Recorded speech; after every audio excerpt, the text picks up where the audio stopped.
Sandra from the Cherryheart channel, and I thought we'd do something a little bit different today. I thought I'd do a Q&A video rather than a usual podcast. So I've seen other people I watch on YouTube doing things like that. When they hit a certain number of subscribers, they do a Q&A video or something else. So I thought I'd have a go at one of those. So I recently hit 50,000 subscribers, which is kind of crazy. So yeah, I thought, oh, that's a good excuse. That's a good reason to prompt me to do that thing I've been meaning to do for ages. So I asked for your questions and I'm going to answer some now. So I've got quite a few questions here about whether I work or what I did before I started doing the Cherryheart work. So there's a few along those lines, so I'll open that. I'll start with that. So no, I don't work other than on Cherryheart. That's my full-time job now. What I used to do, well, I actually trained as a graphic designer. Well, I took an art course and then specialised in graphic design afterwards. As I was doing the course, I was quite certain I probably wasn't going to go into it, because although I really enjoy doing the graphic design, it's sort of, I just don't think I had like the confidence in myself at the time, or certainly not at the time, to sort of go, you know, I think you have to have quite a lot of self-belief to go, look at this that I've created, isn't it amazing? And I'm more of a, look at this that I've created, is it okay? type of person, so I don't think I had quite the force of will that I needed at the time. Well, that's what I felt like anyway. Yeah, so I worked at various different jobs. I ended up sort of spending most of my career with one company, and they dealt with swimming products. So before I left, the job I was doing was it was organising the import of various swimming products to be placed with brands here in the UK. So yeah, it was about sort of the organisation, administration around that, and dealing with the some of the import requirements and such likes. But that was an absolute eon ago. That was a long time ago. So I gave up work when my daughter was born, and I fully intended to go back to work. But I did sort of take it as an opportunity for a bit of a career break, and I thought, well, perhaps I'll try and do something else when I go back. And yeah, I just took on various sort of little part-time jobs just for a little bit of extra money at first. Then I kind of started into this world of, well, blogging initially, which led to a few commissions and things. And I just sort of ended up doing it and earning enough money that I could just sort of delay going back to work a little bit, and then a bit more, and then a bit more. So I sort of thought, well, I'm enjoying what I'm doing here, this is great. I'll do it for as long as I can get away with, and then I'll go and get a proper job, you know. And that's sort of how it's gone on, really. I've sort of managed to build up on it enough that I've been able to avoid going back to get that proper job. And I think also partly it's built up over time to become, well, not like having a full-time job. It's more like a part-time job that I work full-time at. But, you know, part-time money, full-time hours. But that's been enough, luckily, for us. And what was I going to say other than that? Yeah, so the longer I've been out of work, I think the sort of chances of me being able to get back into a better paid job, you know, that would take a long time for me to work up to a position where I was getting a reasonable amount of money again, because I'm so out of the loop nowadays. So those sort of two factors have meant that I've sort of kept on and kept on as I am. So there we are. That's that one. Let's see what else we have. When did you start? So this is from Catty to Go. When did you start knitting and crocheting, and have you always been a stay-at-home mum? Well, the stay-at-home mum bit we've kind of covered just before with the working question. But when did I start knitting and crocheting? I initially learnt to knit when I was a very young girl. As a child, so my nan would teach me just for something to do to keep us occupied. You know, she would cast a few stitches on and we'd you know, we'd learn how to go back and forth. So I would knit and I would purl. And I think one summer I got quite into it because I remember I could cast off, but one summer I learnt to cast on as well. So I'd actually got quite far that time. Yeah, so this would happen, you know, and then we'd drop it for a while and then we'd be like, oh, show us how to knit again, Nan. And, you know, me and my sister, this would be, and we'd do it again for a bit. But then, you know, that got sort of put by the wayside for a long time until it was actually 2009. It was Christmas 2009. Me and my sister had been talking about it, and we were literally sitting there Christmas Day around my mum's house, and we said, oh, how is it again? Yeah, I think I remember a knit stitch and pearls like the, yeah, I think I remember a pearl. I can't remember cast on and cast off though. How does that go? So we made Mum go and get some knitting needles, and we made my nan show us like how to do. We're like, oh yeah, I remember, it's coming back now. Yeah, I know what to do.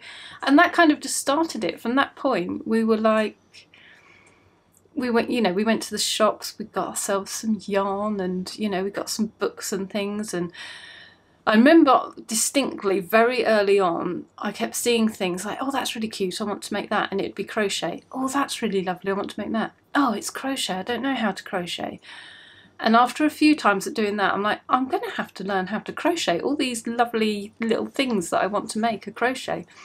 So, and then my sister knew how to crochet a bit, so we sat down one evening and sort of between her and some YouTube tutorials and a learn to crochet book, I started to learn crochet.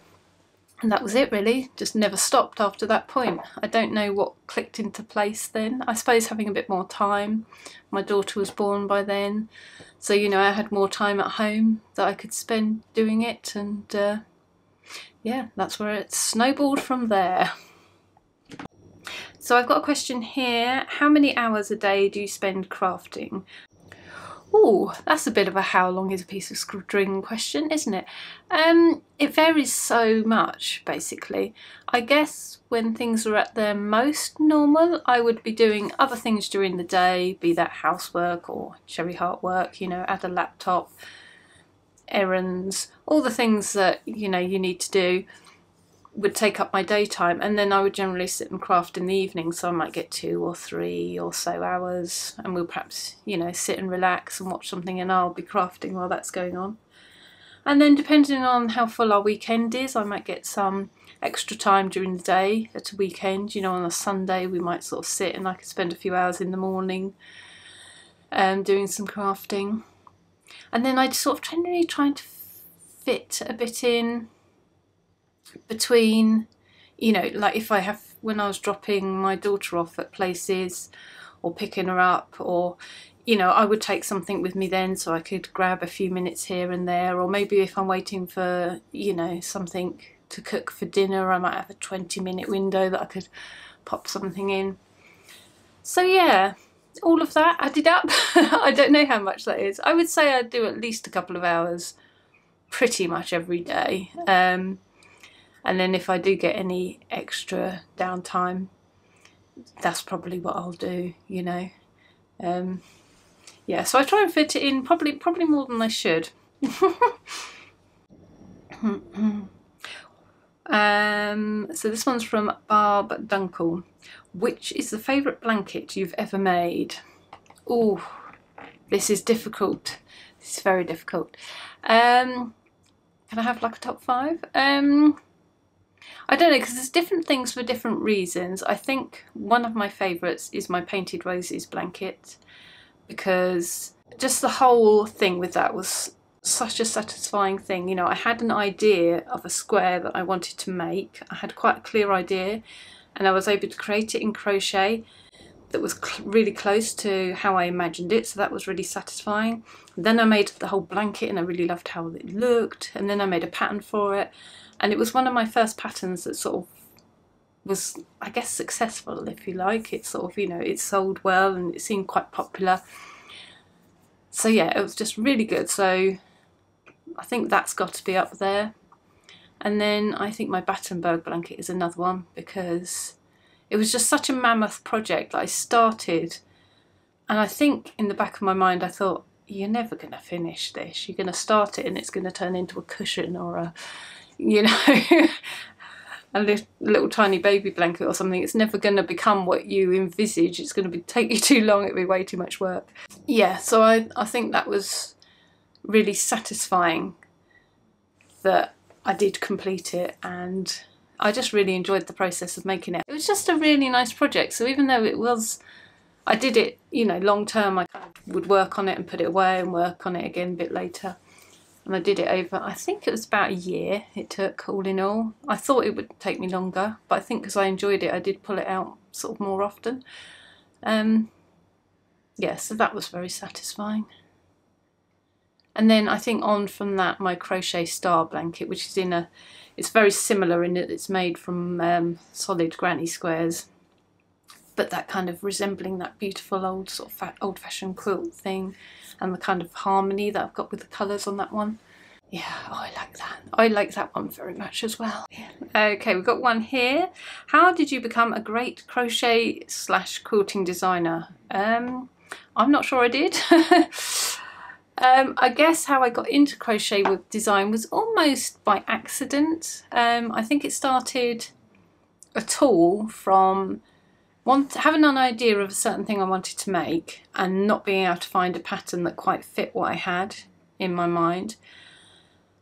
And then I would take in the pattern and maybe adapt it, or maybe I couldn't even find anything to adapt. So after a while I just started making things from scratch, and that kind of was quite satisfying for a while.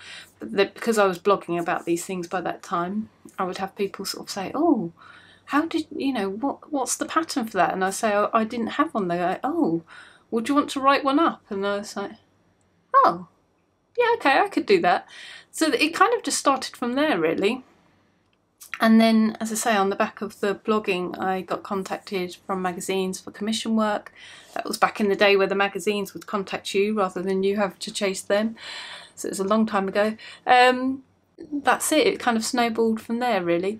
But then I wanted them to be really clear and understandable, so I would be quite wordy in my explanations. I would add extra information, and I would always want to answer any questions that someone might have as far as I could, you know. So I'd start putting photo tutorials in them, and then I started to add charts to them and things, and it kind of just grew and grew from there, really.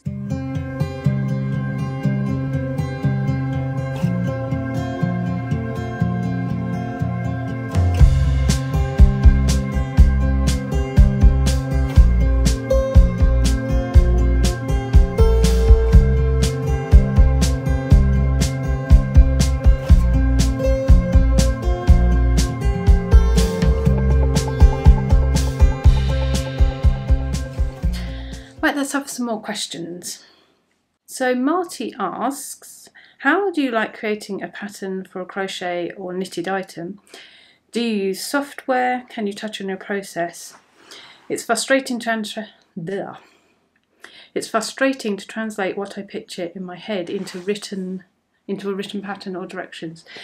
Yes, it is. I can totally relate to you on that one. Yeah, it can be very difficult when you've got a sort of idea in your head to actually try and create that. So do I like creating patterns? Yes, I do. I really enjoy it because there's quite a lot of different facets to it, and yeah, it kind of, what's the word? It's quite a brain workout, I suppose, which I quite enjoy about it, and it's kind of, there's problem solving elements to it which I like. And I like kind of the graphic design side of me likes laying out the patterns, sort of coming up with the, you know, the diagrams and things and putting it all together. So yeah, I do really enjoy it. It is frustrating at times, for sure. What was the other element? Software. No, I don't use any particular special software. I've got a MacBook. So I just use the software that comes with it. So I write my patterns in Pages. I lay them all out in Pages, which is the normal word processing program like Word. Any diagrams or charts I create in Keynote, which is the Mac version of PowerPoint. So I don't even have Adobe Illustrator or anything like that for the charts, which I probably should have. It probably would make things easier for me, I guess. But I think because I was saying the way I started, it was such a sort of gradual thing of dipping my toe in and sort of building on it and building on it. I didn't sort of go into it thinking, right, this is what I need a certain amount of investment, I need to sort of certain things in place. I've kind of, you know, I've written up a pattern and I thought, well, maybe could I add a simple chart? What could I do that in? And it's kind of just sort of, because of the way it's grown, that's the way I've done it. I think those are the two main programs that I use, and then obviously turn it into a PDF so that everyone can read it, because not everyone's got a Mac. I'll perhaps create spreadsheets in numbers as well for sort of, you know, stitch counts. If I've ever done, I haven't done a lot of garments, but where you need to sort of work out sizes, stitch repeats, things like that, I'll quite often create spreadsheets for sort of the calculations behind the scenes stuff, working out yardage and all of that kind of jazz. Sort of anything maths related I can put into numbers, which is Excel. So yeah, that's it. Did that answer the whole question? Let me just check. Yeah, so and could I touch on my process? So just the physical producing of the pattern, that's the process. As for the designs, yeah, most of my designs are just born of things that I want to make myself. So I'll have an idea of something, I think, oh, I'd quite like a shawl like that or a blanket like that. And yeah, then I just try and create what's in my head. And then sometimes you get a happy accident and you sort of can't make what you want, but you make something else and you're like, oh, that's quite good, I'll keep that for later, that might come in handy. But yeah, most of it is just, I don't really sort of go, oh, I need to create a blanket pattern, therefore what blanket would I like? I tend to sort of go, oh, I fancy making one of these now, I could do a pattern for that. I appreciate that's probably not very helpful and not how most designers work, really, but yeah. Oh, I got a few questions along this line. So this is from Jill. Does your daughter or partner knit or crochet, or do they do other crafts? And someone asked me if other people in my family. Oh, try and stay out of that sunshine. There's kind of a light spot there, isn't there? Quite a few people asked me if other family members craft as well. Yes, they do. I thought I'd do some crochet while we're chatting. So yes, my sister does crochet. I think she mainly crochets. She can knit. She sews as well. So yeah, she mainly crochets and sews. And we started, I was saying how I started knitting this time. So my nans, well, both my nans could knit and crochet. So they were probably the major influences, certainly throughout my childhood. And one nan in particular, she was always knitting, like always. My whole life that I knew her, she would always be knitting something. She would make clothes for us, you know, cardigans and jumpers for us, blankets, you know, for all the sort of children in the family, all the babies. She would kit them all out in, you know, booties and hats. And yeah, so she would always be making things. She would make us toys. She made Christmas decorations. I remember when me and my sister were into Cindy's and Barbies, she knit us all these different outfits. That was a Christmas present she made for us one year. All these knitted outfits for them to wear. So yeah, she was always making something. She did crochet as well, not so much, but you know, some blankets, a few cushion covers and things. And then and my other nan would knit and crochet, but she wouldn't do it so often. More from necessity, I think, you know. Rather than, I think she sort of had a different kind of life and was busier in other areas. So yeah, she had a farm when we were younger, so I think that sort of took up a lot of her time. But she did sort of do some more later, and some embroidery and cross stitch she quite enjoyed as well. And then my mum was very creative. She was very artistic, so she could knit and crochet. She sewed a lot. She sewed when we were younger. She'd made clothes for us. but she could paint as well. She was, yeah, she was a good artist. So yeah, she was very creative. So I think we sort of, me and my sister kind of, we absorbed a lot of that kind of thing. So yeah, and then my sister, as I say, she kind of taught me to crochet really. She kind of refreshed her memory and taught me to crochet. We kind of did it together. And she can knit, but I can't remember the last time she knit anything, but she does sew, and she's quite artistic as well. Like I did art, and I could draw when I was doing it. I'm not so good anymore because I'm very out of practice, but I did get reasonable level of that I could draw. But I could never paint very well, whereas my sister is better at painting. She can do beautiful pictures.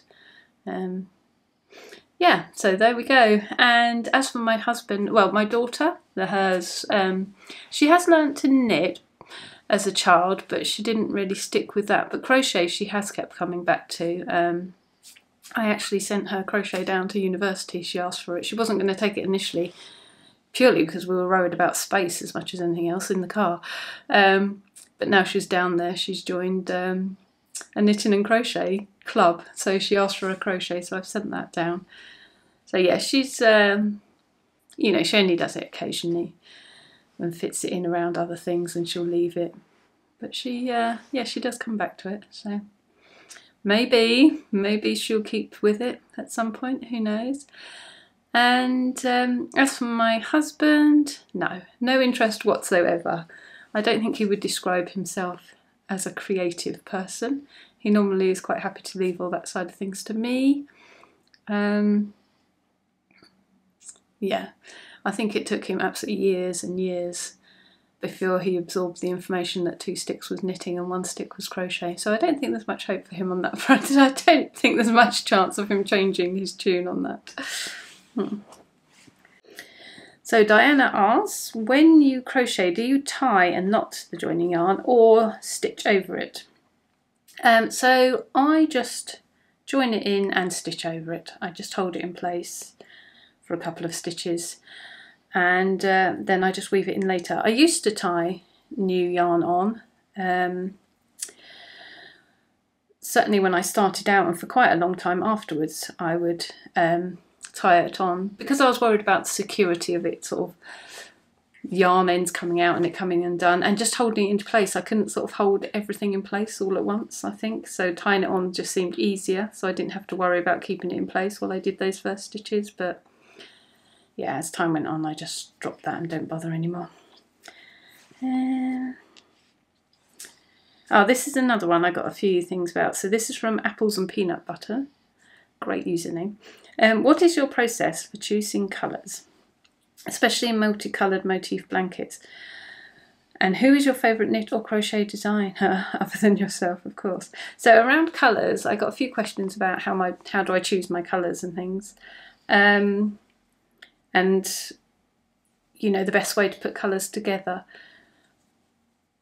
I'm not sure what my answer to that is, really. I just sort of choose colours that appeal to me, and I'll sort of lay out, you know, pick out various different colours and put them together and just see if the combination pleases me sort of 90% of the time. That's pretty much what I do, really. Yeah, I just sort of play around with them until I get something that I feel is happy with, that I'm happy with. And then I think when it comes to, say I've picked 10 colours for a blanket maybe, and I need maybe 4 or 5 of those for a motif.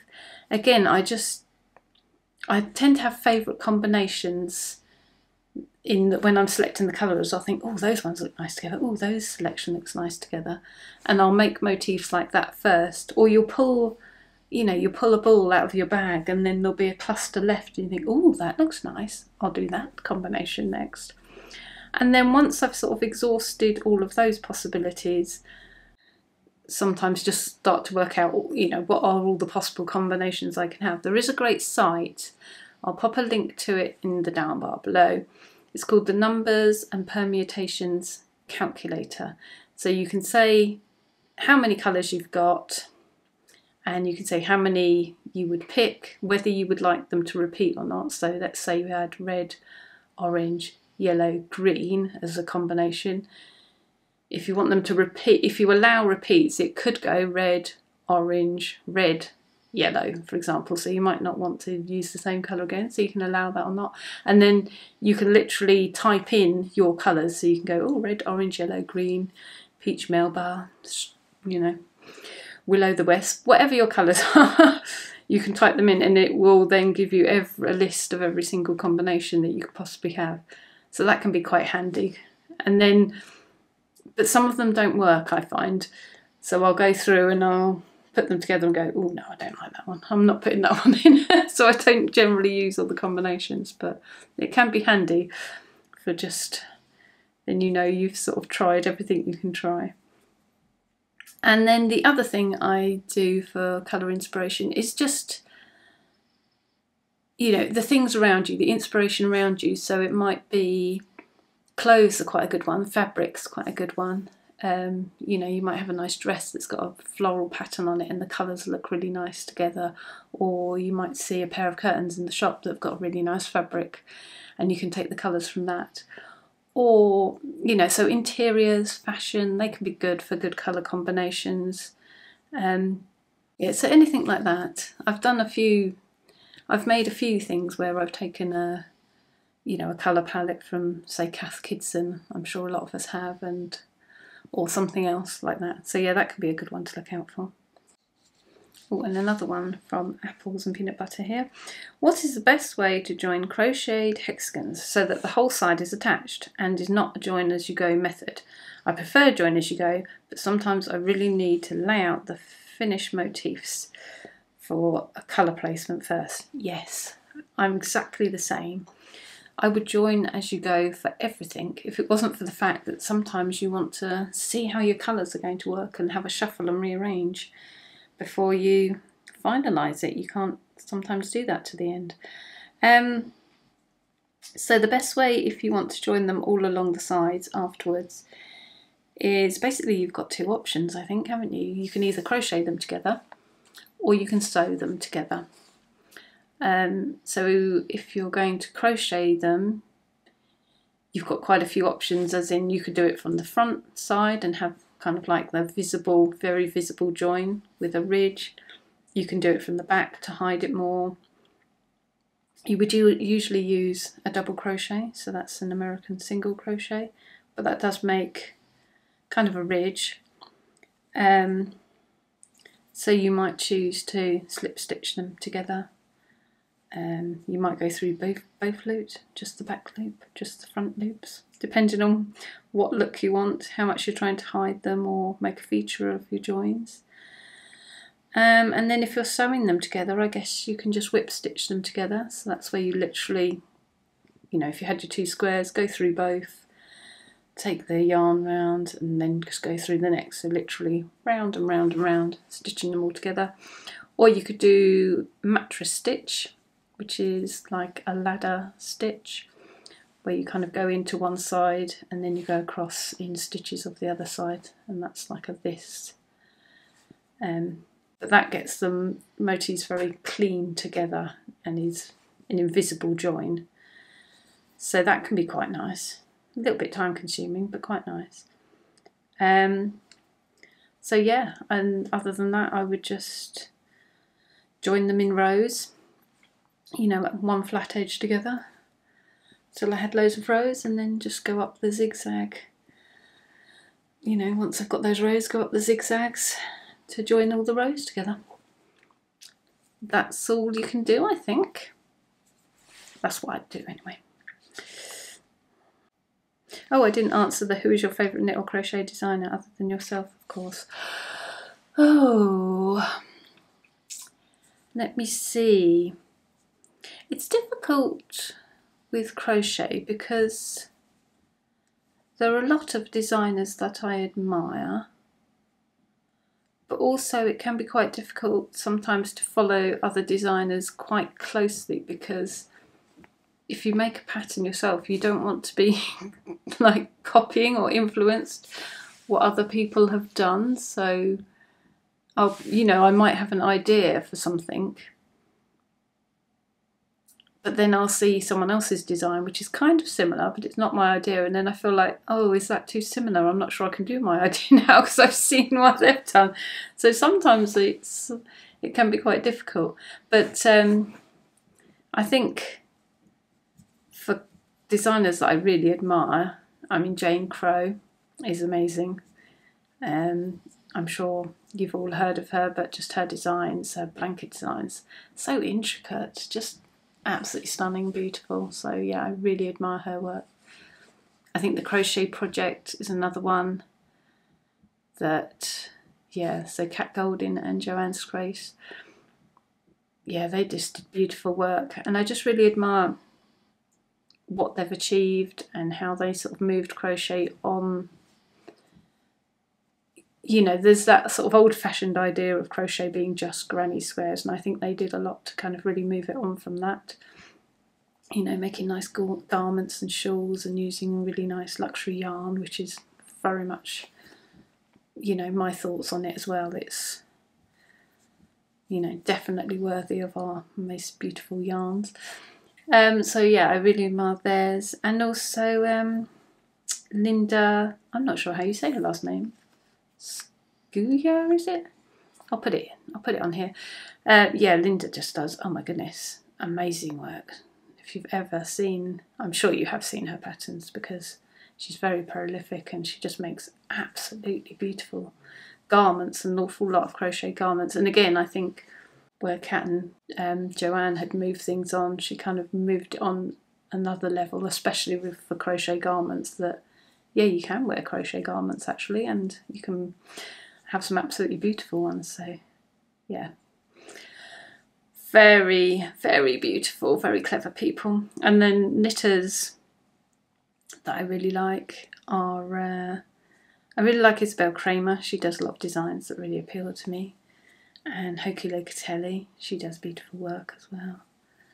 And I really like, although making like knitted or crocheted toys isn't my favourite thing to do, because there's lots of kind of little bits and it's kind of fiddly and all the sewing them together, and it's not really, you know, my strength.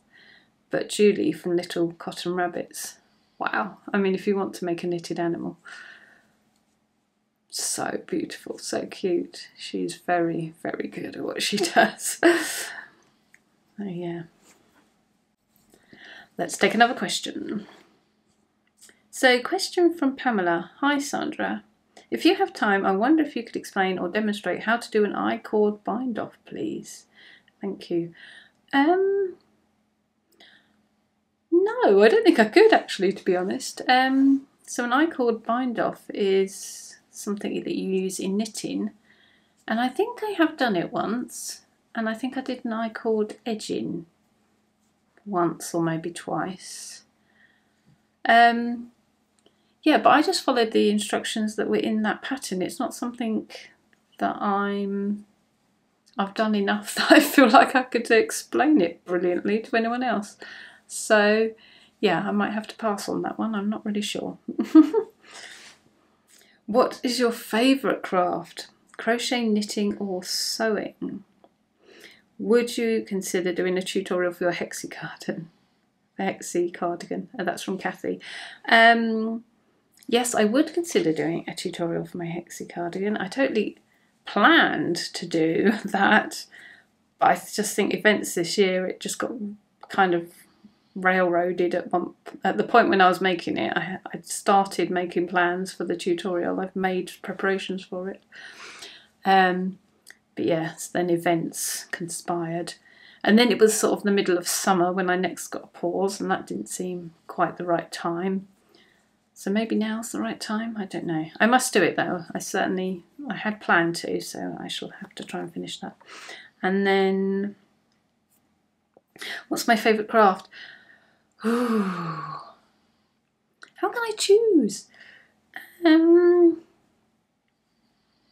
Yeah, I'm not sure I can choose. I mean, knitting has a very special place in my heart because I guess that's the craft, that's what I learnt first. I could knit before I could do anything else. and obviously my nan taught me, so yeah, that's very special. But then I love crochet, and that's sort of almost feels like the one I resonate most with. You know, I can design patterns in crochet. I kind of, yeah, it just felt right for me. Once I got over the initial hurdle, sorry, of learning to crochet, which I did struggle with.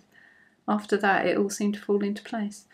And then sewing, I guess ever so slightly less, but then at the same time I really love sewing as well.